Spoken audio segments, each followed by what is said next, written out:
Good morning. Welcome to our worship service this morning. We are the Namakwa Unitarian Universalist congregation established nearly 25 years ago and still going strong. This is a come as you are congregation, so just know that your joy and your hope are welcome here, as well as your fears and your anxiety.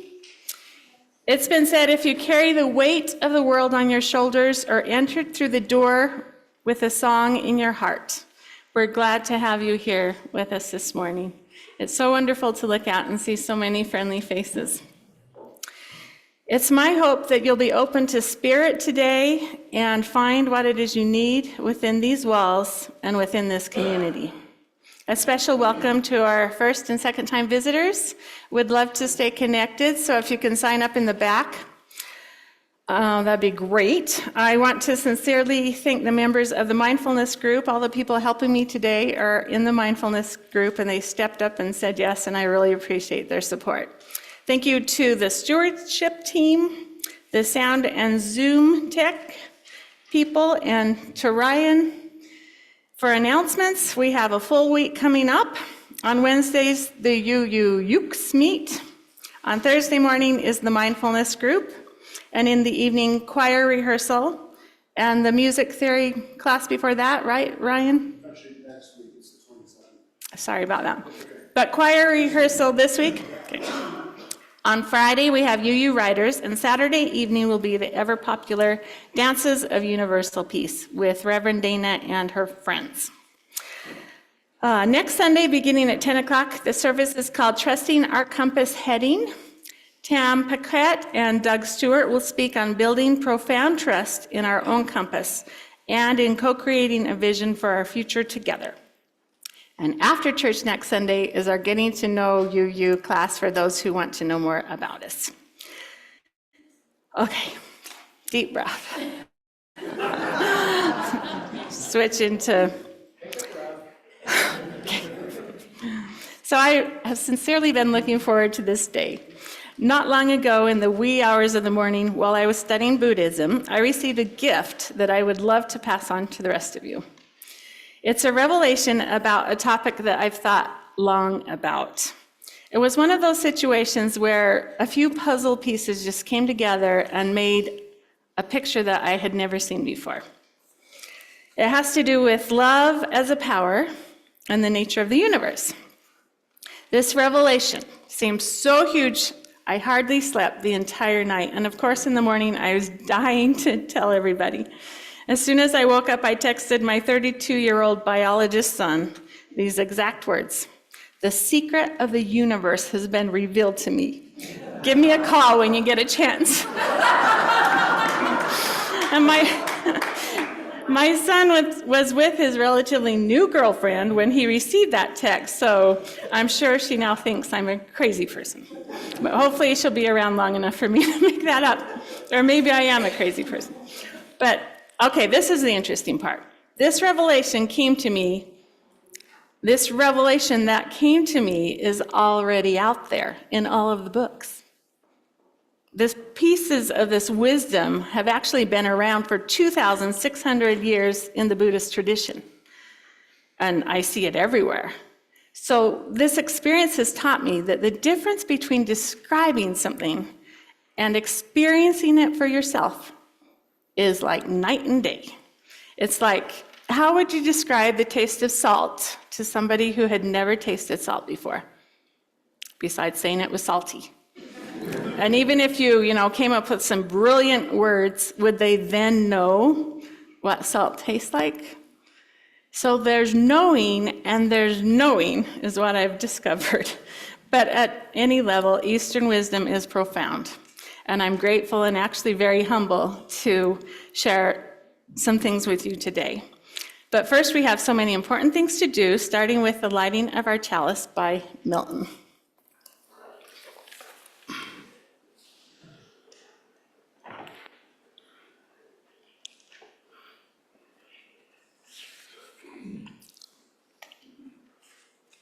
It's about time someone asked me to speak here. Never short on words. In the 1950s, a group of monks in Thailand were tasked with moving a giant clay statue of Buddha. The statue had been left out in the open for many years and had attracted little attention because it was considered to be of minor importance. When an attempt was made to lift the statue from its pedestal, the rope snapped and the statue fell hard onto the ground. One of the monks inspected the crack that had appeared, and he became aware of a golden glow. He started chipping away at the clay, and before long, the clay exterior had been removed, revealing a solid gold Buddha, 9 feet 8 inches long and 5.5 tons in weight. The story goes that some 200 years earlier, The golden Buddha had been camouflaged with clay by previous occupants of the monastery to protect it from the invading Burmese army. The stucco inlaid with bits of colored glass was enough to make the statue look precious, but not valuable. Unfortunately, all the inhabitants of the monastery were wiped out in the invasion. So there was no one left who knew the secret. It is a remarkable story which has become a metaphor to help us understand who we truly are. Each one of us is born as pure gold, with innate capacities of happiness, wisdom, resilience, and love. But we lose sight of who we truly are. The clay that covers us is limiting self-beliefs as well as external conditioning. We begin to think our happiness is out there and that we have to search for it high and low. We begin to think our happiness, the search is long and arduous. And the joke is on us, because if we chip away at the surface, the treasure that we are seeking for, we already are. Today we light our chalice in honor of knowing who we really are and what that means.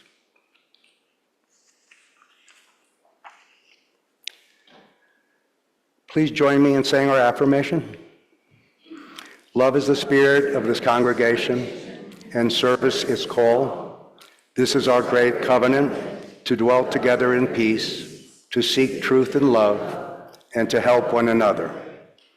Now let us share the spirit of love by greeting those around you.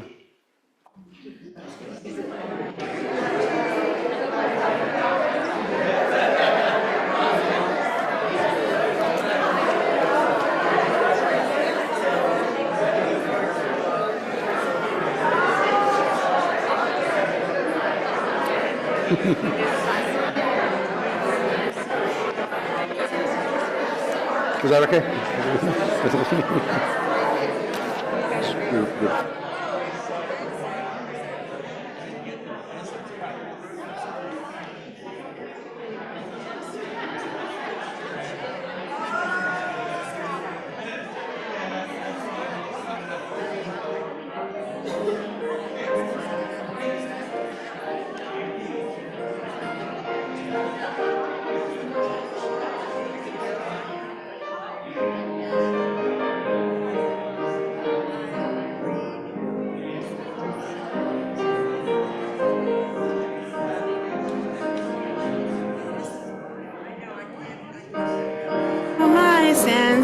And hear the earth's call, feel the deep power of being in all, keep with the web of creation your vow, giving, receiving, as love shows us how.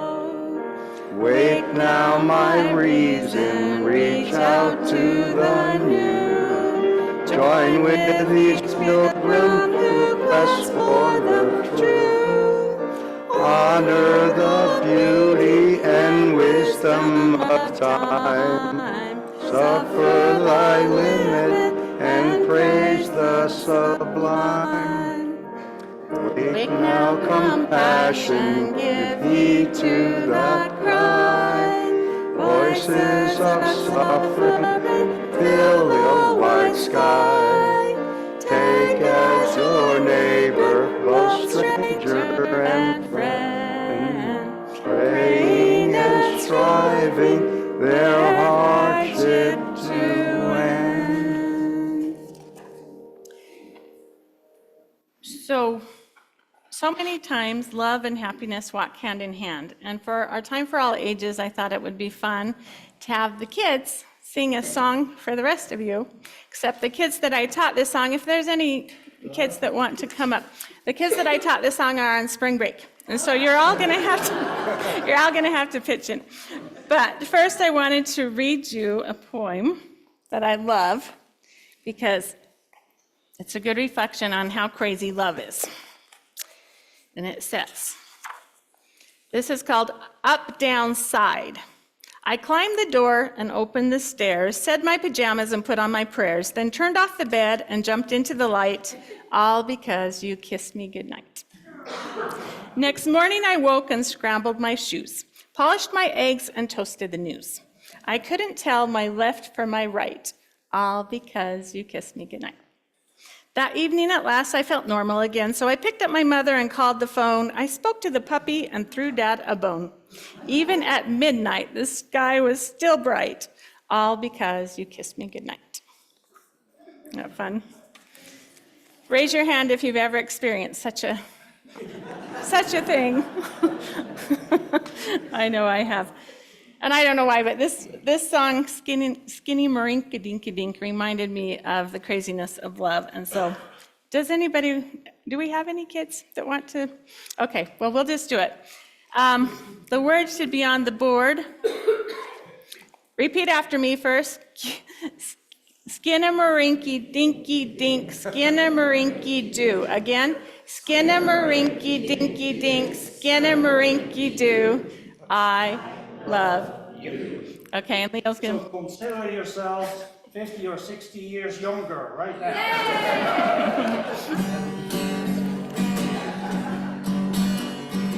Skinnamarink dinky dink, skinnamarink do. I love you. Skinnamarink dinky dink, skinnamarink do. I love you. I love you in the morning and in the afternoon. I love you in the evening and underneath the moon. So skinnamarink dinky dink, skinnamarink do. I love you. Skinnamarink dinky dink, skinnamarink do. I love you. Skinnamarink dinky dink, skinnamarink do. I love you. I love you in the morning and in the afternoon. I love you in the evening and underneath the moon. So skinnamarink dinky dink, skinnamarink do. I love you. How do you feel? You got it younger?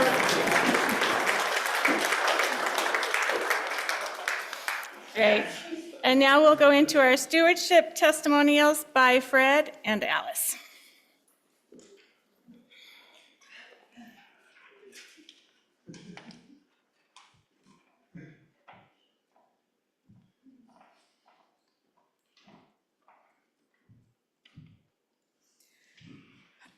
Can you hear me? No? Can you hear me now? Okay. I first visited Namaqua the Sunday after the Women's March in Denver, which was just over 8 years ago. It was a turbulent and disturbing time. I had located this congregation using an internet search for liberal churches. The search showed Unitarian Universalists, and I read more. I found that there was such a church in Loveland, so I gathered up my courage and attended the next service. When I came into the sanctuary, I noticed the simple classic design of the church. It was calming and reassuring. But more than the structure were the people. Every person that I met was kind. They welcomed me, and I felt comforted by them. The adage that we do not have to think alike to love alike is very true about the people in this congregation. We are different in our religious and spiritual beliefs, but we do have a common thread. One of the many things that binds us together is our compassion for each other and the people and beings of this earth. The positive energy that we share lifts us all. And that is why I love Namaqua and why I am so pleased to be a member of this congregation.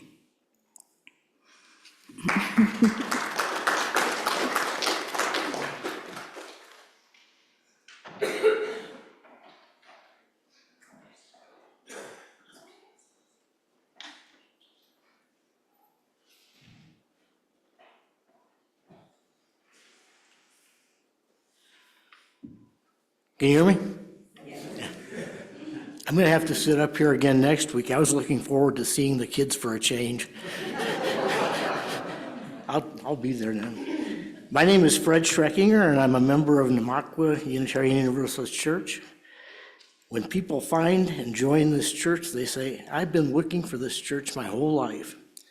I'm one of them who has been a UU my whole life, having been dedicated as an infant in 1949 in Minneapolis, Minnesota. I attended the UU Church in Lincoln, Nebraska regularly from 1952 until I left Lincoln in 1974 to move to Colorado. Like most UUs, I sporadically attend UU churches. Demographic studies show that of people who identify as UU, only about a fourth are members of the church. There are many reasons for this. One of them is there's not always a church nearby. There's not a Unitarian church on every corner. There are many reasons. One is also that you don't want to drive very far on a weekend if there is one near you. The other is you just drive too much anyway. In my 30-year career, I drove all week and didn't want to go on the weekend. There's also a compatibility issue. Not every church is a good fit, and that is much bigger factor, I think, for UUs than for other religions. I did not join a UU church in Colorado for 43 years until I found Namakwa. One reason I like Namakwa is the church culture. Is what I call it a sweet spot. Everybody seems to get along, to work together. I don't see any factions. I don't see any major issues dividing us. The minister who was here before, Dana, was just outstanding. She said she was a big part of my decision. She spent a lot of time with me before I joined the church, talking about the church, but also other issues that were important to me. Reverend Dana is very hardworking and dedicated. She may be the only UU minister you will ever meet who's cheerful. It's just not part of the stereotype. So I think Namakwa is a good place to be right now, and let's keep it that way.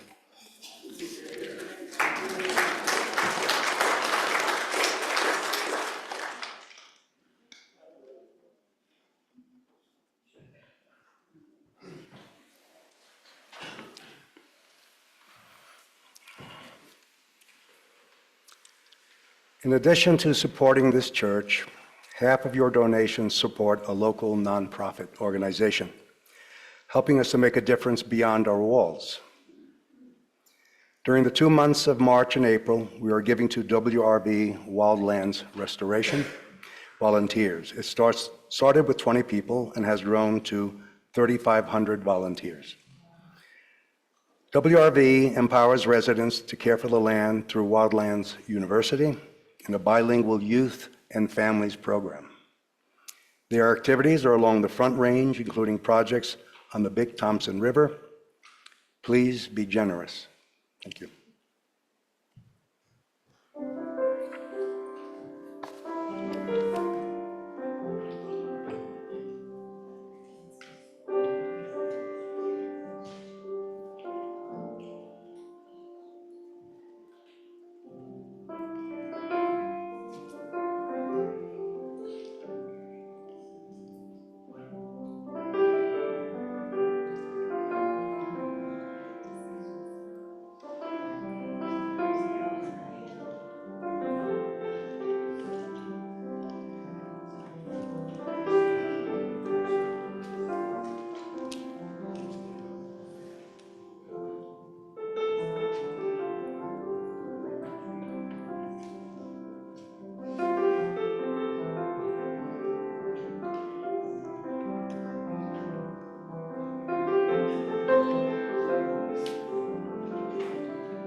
Good morning. We were all born with the ability to imagine. So right now I'm going to ask you to tap into that imagination that you have for our meditation. I invite you to close your eyes and take a few centering breaths. Breathe in, breathe out. Again, breathe in and breathe out. Imagine yourself walking on a trail in a beautiful forest. You are enjoying the soft warmth of the sun on your skin, the sound of songbirds singing in the trees, the scent of pine in the air. You round a bend, and to your delight, you see someone that you love coming towards you. This is a person in your life that you just can't help but love. Take a moment to decide who that person will be for you today, so you can bring to mind the way they smile, the expression in their eyes, what they look like, and what they might say to you in greeting. Feel all that comes up for you in being in their presence.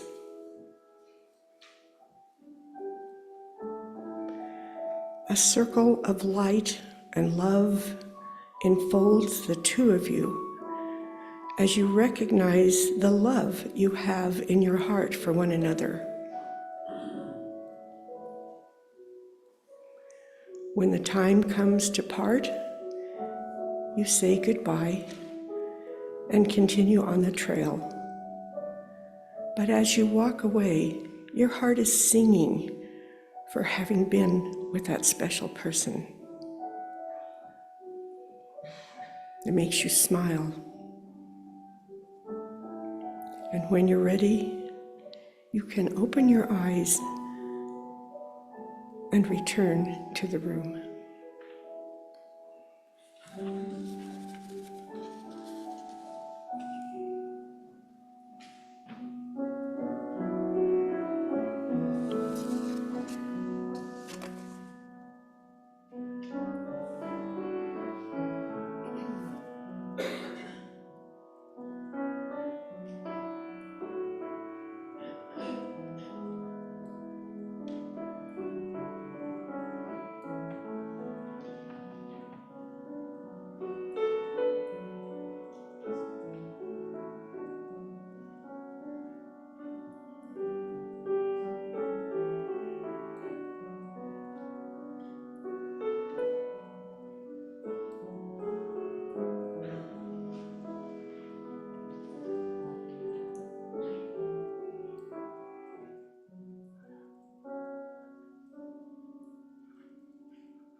So I know sometimes when we introduce a new tune that we haven't done before, feel a little uncomfortable.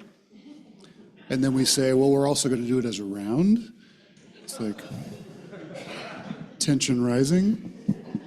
But you just had a really beautiful meditation, so you should be nice and grounded. So lean into that discomfort, and we're going to make this work. Janen brought this beautiful song to us. It's a beautiful, beautiful round. It's a little bit of a haunting melody, but we just love the words.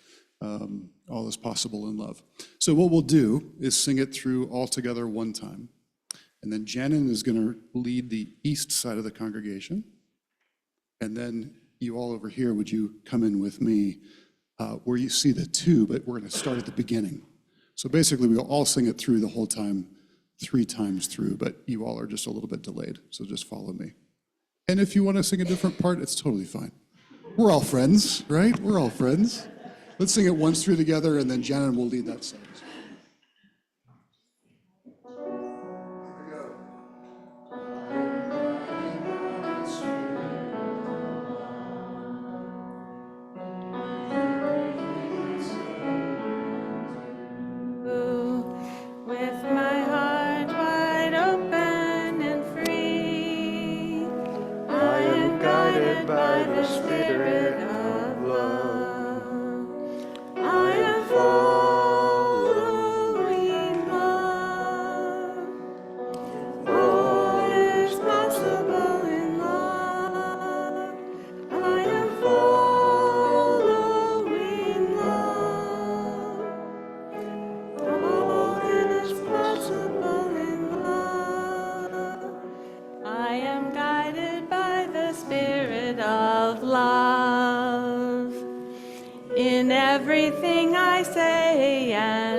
with my heart wide open and free. I am guided by the Spirit of love. I am following love. All is possible in love. I am following love. All is possible in love. I am guided by the Spirit of love. In everything I say and do, with my heart wide open and free, I am guided by the Spirit of love.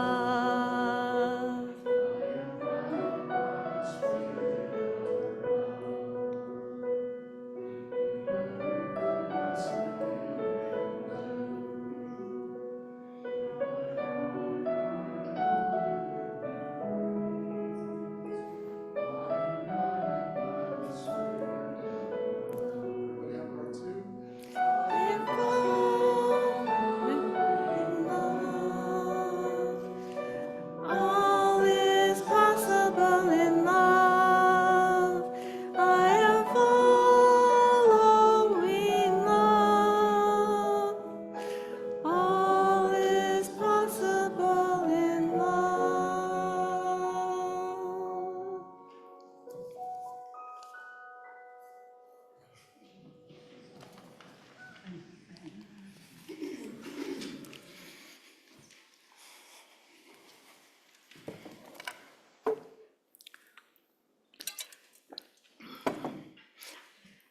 Thank you all.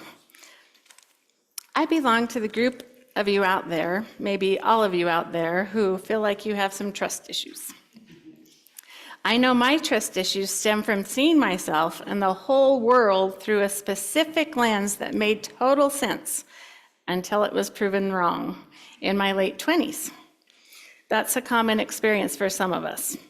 I've also experienced betrayal from a few people that I thought I could trust over the years. I think the events of all of our lives and the very world we live in give us plenty of reasons to come by our trust issues honestly. But the silver lining of trust and betrayal is that it is through our trials that we learn what is trustworthy. For this reason, I have long been a disciple of love. Not love as a feeling, but love as a power. I know, as you all do, that we're not going to wake up tomorrow to find out that love isn't true, that it doesn't exist. We're never going to find out that all our efforts to be kind and caring have been for nothing, right? We don't have to have faith that love exists. Love is real. We can feel and see with our own eyes the power of love every day. Pascal said we live not one moment exempt from love's influence. It's like the sun. That's why when I had no religious home and went to all kinds of Christian churches, I substituted the word love for the word God so that I could really get something out of the service. God is love, and love in action is kindness. The Buddha, who had an extreme talent for getting to the heart of things, said, "My religion is kindness." To me, that's the only true religion, and love is the only thing that we can worship. So to put in place the first puzzle piece of my revelation, we have to answer the question, who are we? What is our makeup as humans? In Buddhism, we learn that there are two parts to every person, the egoic self and the higher self, or the true self. Eckhart Tolle's personal story describes this exact situation. I love this story, like I can't tell you. In Tolle's early 30s, he came to such a point of misery and depression that he was ready to take his own life. In the black of night, at the peak of his despair, the words repeatedly came to him, "I cannot live with myself any longer. I cannot live with myself any longer." Then suddenly, Tolle says, I became aware of what a peculiar thought that was. Am I one or two? Who is this I that cannot live with myself? And in brief, Toll then entered into this vortex. He heard a voice in his head that said, resist nothing. And the next thing he remembers is that it was the next day. Toll woke to the sound of birds chirping and the first light of dawn filtering through his curtains, and he was, from that moment on, a changed man. In his own words, he says, that day I walked around the city in utter amazement at the miracle of life on earth, as if I had just been born into this world. For the next 5 months, Toll lived in a state of ecstasy, not knowing where it came from or when it was going to leave him. He wrote in his journal every day and tried to preserve it because it was just so unexpected. But he had met his larger self, his self with a capital S, and that changed everything. Tara Brock has a beautiful metaphor to further explain this truth. She says our ego serves us like a spacesuit, and we need it in order to exist in this world. Our spacesuit protects us, defends us, gives us a personality and coping strategies, some better than others. Because we have to function in this harsh world. So we all wear a spacesuit, we need it to stay alive.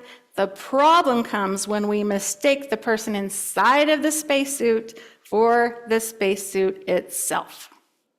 Our true self is the spirit inside of our egoic spacesuit. We are the gold under the clay, as Milton said. Brock says we forget who we are.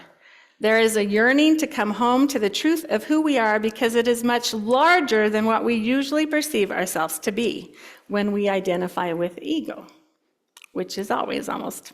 Our true self is one of vast peace, love, and joy.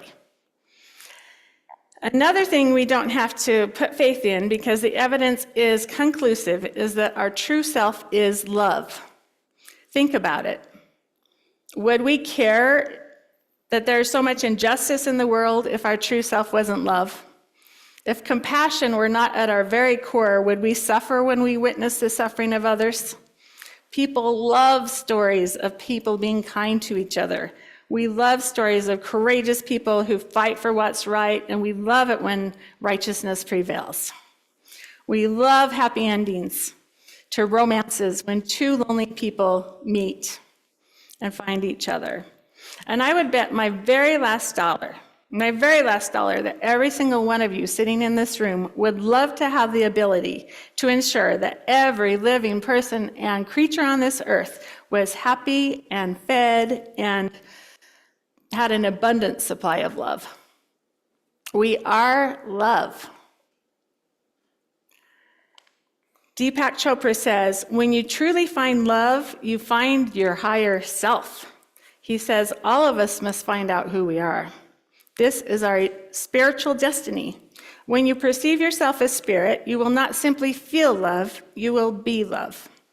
Love, based on the experience of spirit, gives rise to the possibility that we can return to our true nature, throwing aside our unloving behavior as a very long but bad dream. There's so many examples, I couldn't decide which ones to share. But even the smallest witness of kindness, just like you remember it, right? It was just a few years ago when we were having all those fires. I was at Wendy's behind a bunch of firefighters, and they received a call, an emergency call, to report to duty. And the family in front of them had just gotten their Big Macs and their whatever they give you at Wendy's, their food, all packaged to go. And so they handed it to these firefighters, and the firefighters grabbed it and left. And then the manager was so impressed with that kindness that he told the family, order whatever you want, it's all in the house. And I mean, I remember it like it was yesterday. It was such a beautiful thing to witness, and how small is that? But that's how much, that I wanted to share with you this Gregory Boyle, who wrote this book. He's a Jesuit priest who worked with gangs in the ghettos of LA. In his 30 years of ministry, he presided over the burials of 176 gang members. But when he wasn't officiating at funerals, he was trying to give these men and boys a vision of a better life. He helped them find employment and stuff like that, but mostly he did all in his power to give these lost boys a God whose love is so immense that there's no such thing as falling outside the bounds of it. No such thing.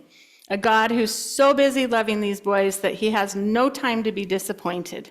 It's just such a beautiful God that I didn't meet in any of my travels. But he did, and he was successful at passing that on.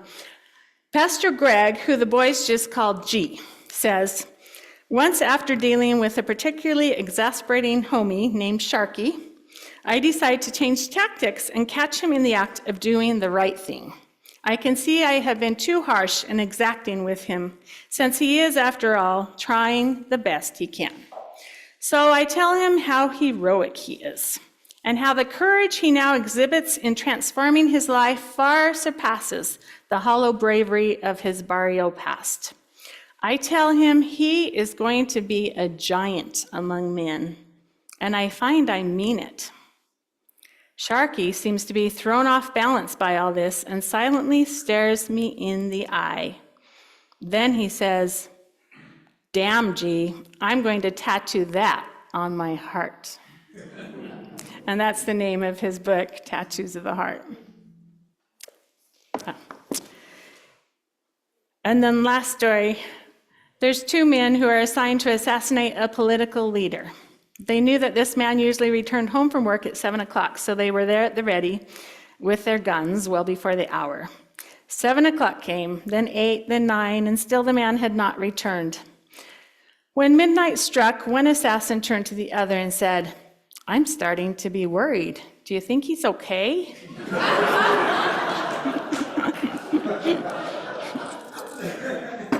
I rest my case. At our core, we are love. The last piece of the puzzle has to do with the true nature of reality. So a couple years ago, my son that I texted, and I had a very long conversation as to whether or not the universe could be considered benevolent. We looked at all the atrocities of war and slavery and man's inhumanity to man, as well as the unmerciful law where predators have to kill prey in order to survive. And we concluded that day, no matter how hard I tried to get it to go the other direction, that the universe is neutral at that. If that, I should say. Every newspaper we pick up is filled with account after account of hate, big and small. You only have to turn on the news to confront the catastrophic failure of love. But here's the thing. This was my revelation. Just like humans, society also exists on two levels. The egoic, grasping, clinging, defensive level, as well as on a higher level. And this is where Dr. Toll comes in again. In a video that we watched in Mindfulness Group, he said, how do we learn the truth about the universe? By learning the truth about ourselves. We are not apart from the universe. We are the universe, okay? We are a microcosm of the whole. We are the universe, and the universe is us. For example, one thing that we have in common with the universe is that the universe is constantly creating life in a billion trillion different forms.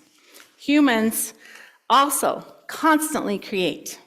Not only do we create music and language, science, technology, we also create with our minds the very world that we live in through our thoughts and our beliefs and our choices. Toll explains, of course, the universe was always already creating long before humans entered the picture.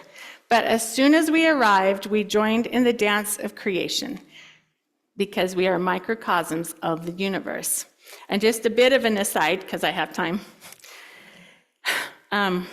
This thought that the universe can create so many things, fish and trees and weather, and so many things, but the universe can't create technology or central heating or so many things that require the human brain to create. So it needs, for this to advance in creation, it needed the human brain. So we're literally co-creators with the universe, which just absolutely blows my mind. I guess I just never thought of that before.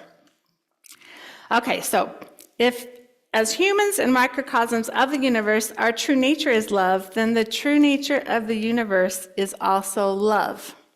The world we witness around us is acting on an egoic level of grasping, clinging, defending, protecting. But there's a second reality to the universe that is the same as the second reality of ourselves. No matter how messy our lives get inside our egoic spacesuit, our highest self is still pure love, peace, and joy. And the highest reality of the universe is also pure love and peace and joy. I know this to be true. I know it because I tasted it. I experienced it on a deeper level than just reading it or hearing it described or any other level that you can know things on.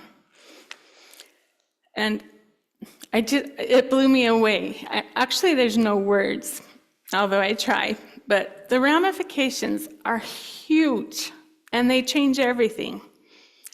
It honestly does mean that we don't have to seek outside ourselves for light. We are light. We don't have to try to find love out there in the world. We are love. We are gold. And just like there's Olympic athletes in the physical realm, there are spiritual Olympians that have achieved in this life the ability to not identify with their ego, but rather with this higher conscious presence, which is love. These spiritual champions show up more as a presence than as a person. And I've met a few of them, and I've never understood how they can be that. And this came to me the same time as that same night, that they are a presence of love. They embody love you feel it. I guarantee if you ever run into one of them, and some of you probably have, you won't forget it. It's an experience to be with someone like that. So trust in love. Even when hate and fear feel like the bigger reality, they're not.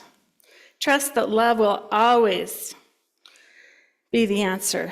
And that love, not as a feeling, but as a force, is the ultimate power and reality for both us and for the universe. It is so. Thanks.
we extinguish this chalice, but not the light of truth, the warmth of love, or the energy of action. These we will carry in our hearts until we meet together again. Love is based upon our capacity to trust in a reality beyond fear, and trust a timeless truth bigger than our difficulties. Sometimes love means standing firm. Sometimes love means letting go. Sometimes love means letting be. Love blossoms when we step beyond our fears and rest in the generosity of the heart. And now, a word from our sponsors.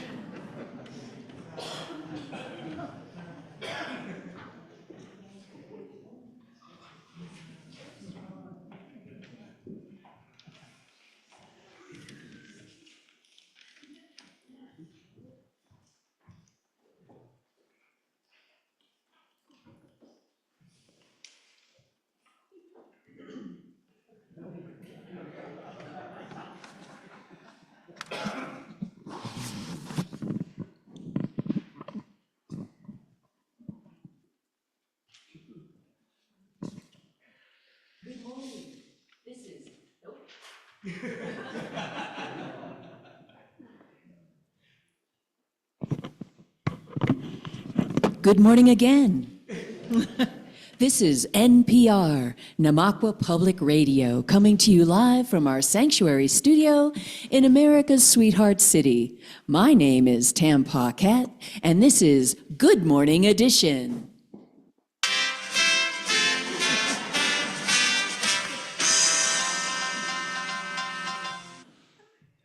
Today on Good Morning Edition, we're speaking to Kathy Spoon, party co-chair for the 2025 Pledge Drive. Good morning, Kathy. Good morning, Tam. Thank you for being on today's show and all the work you're doing for Namakwa. Well, thanks for having me. Now, Kathy, give us some history on Namakwa.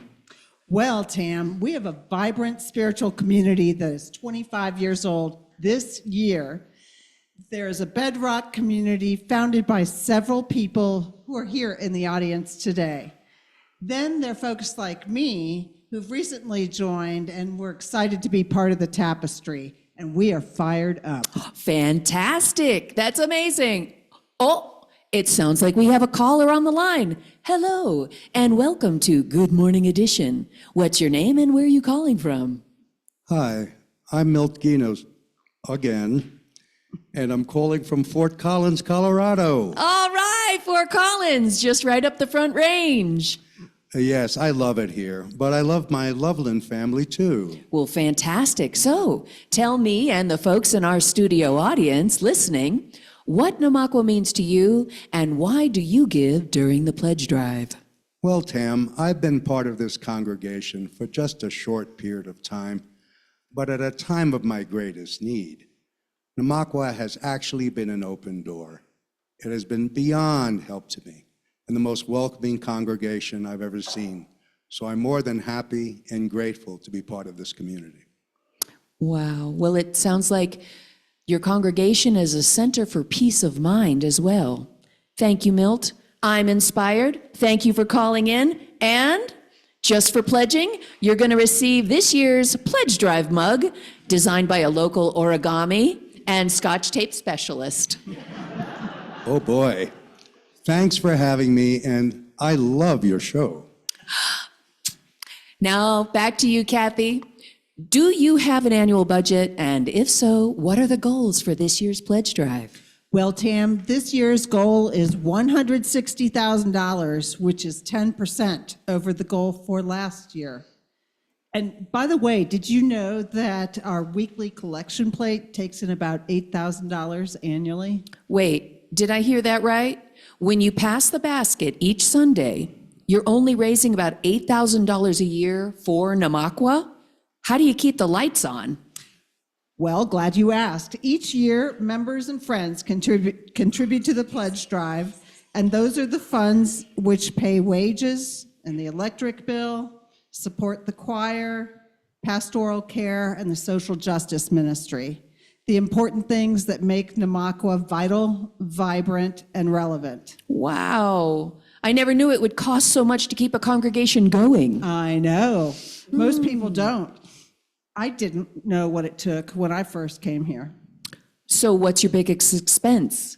Staffing is. Right now, we have Reverend Dana at 80% of her time. Our executive assistant, Chantel, is at half-time. And our religious education director, Janen, is working half-time. And music director, Ryan Marvel, is working 30%. Okay, so I see you have legitimate concerns. Keeping our staff is imperative to maintain the programs and the offerings that we currently have, and we want to grow. So I, for one, hope that we can beat this goal. Okay, so are you on target for meeting this year's goals? Okay, we've sent out 160 pledge requests, and so far, we've received about 50% of our goal. There's still 2 more weeks in the pledge drive. And I feel confident that we're not only going to meet the goal, but that we're going to beat the goal. Well, outstanding. Well done. And well done, Namakwa. Yes. Thank you, Kathy, very much for being here on today's program. Thank you for having me. It's been a very informative conversation, let me say. And our listeners have learned a lot as well. We are wishing you the very best. Thank you, Tam. Well, thank you. And this has been Good Morning Edition on NPR, Namakwa Public Radio. Please stay tuned next week for our program, Wait, Tell Me Good News. It worked in rehearsal. See you at coffee hour.